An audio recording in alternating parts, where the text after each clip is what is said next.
Yes, even yours truly makes some of these mistakes from time to time.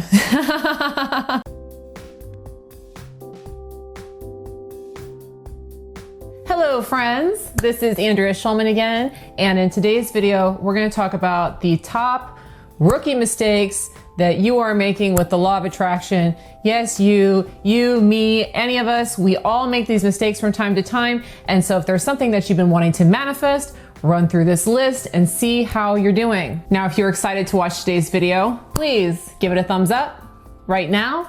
And let's go ahead and jump into today's video. Now, as we run through this list of these top rookie mistakes, feel free to drop into the comments how you feel you're doing with each one of these. It helps me to understand where my audience is at in terms of their manifesting skills and how they think that they're doing. And so if you're willing to share that information with me, I'd really love to hear it. But anyways, moving on, let's start with the top rookie mistake number 1.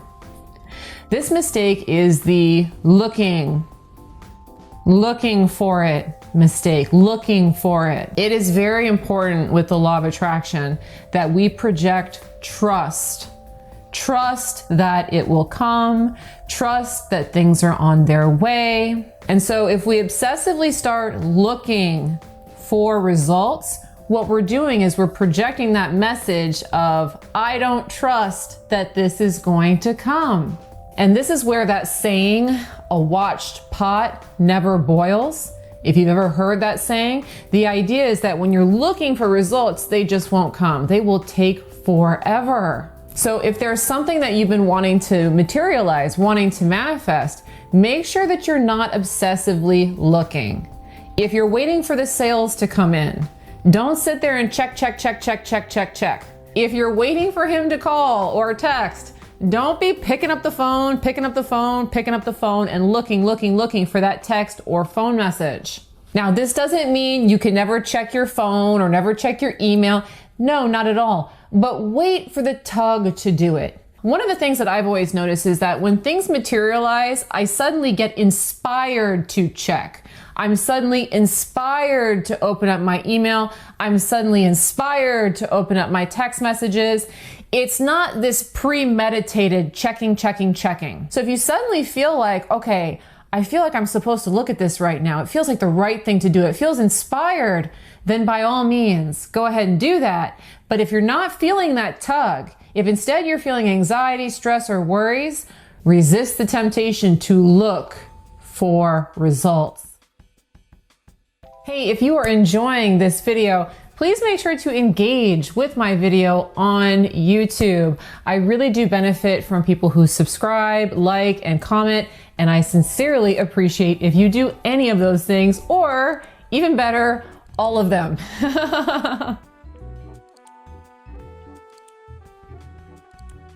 Now, our second rookie mistake is an easy one to correct. I would say it's easier than the first one with the looking, and it's complaining about not having what you want. It's not coming, this isn't working, why isn't he calling, why hasn't my boss promoted me? What we speak, we materialize. And so if you want to manifest something, you want to make sure that you really only have positive things to say about your dream, positive things to say about it. Like your mother or some other wise person may have told you growing up, if you don't have anything nice to say, don't say anything at all. It's not just great advice for how to treat people, it's also exceptional law of attraction advice. If you complain about not having what you want, what you're basically doing is projecting out into the universe a very strong signal that says, I don't have what I want. I don't have what I want. And the law of attraction is always going to match you with what you are projecting. So always make sure to stay upbeat and positive when you speak about the things that you want.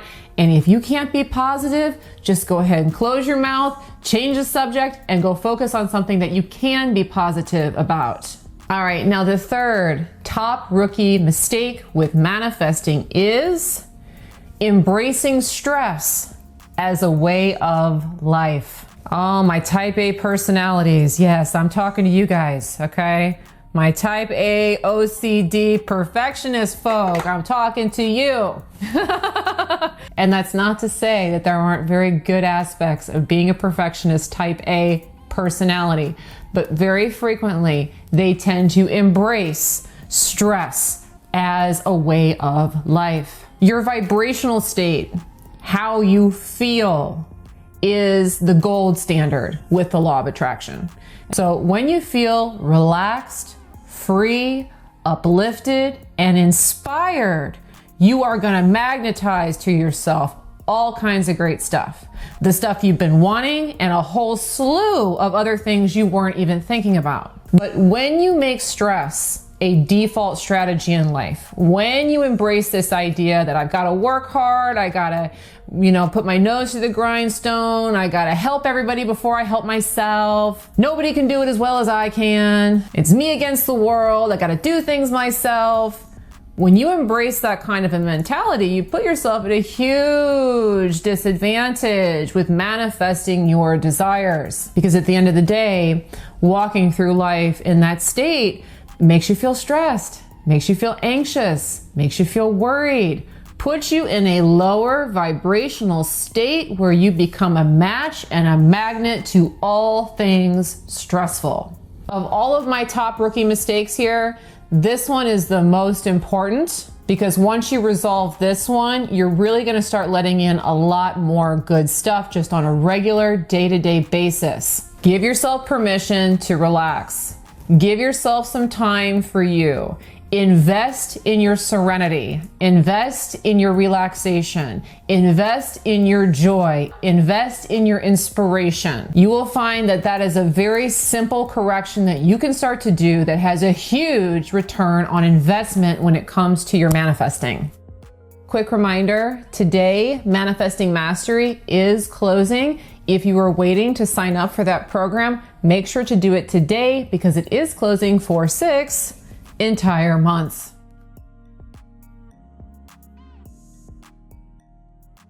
All right, now my fourth top rookie mistake with manifesting is making excuses for why it hasn't come.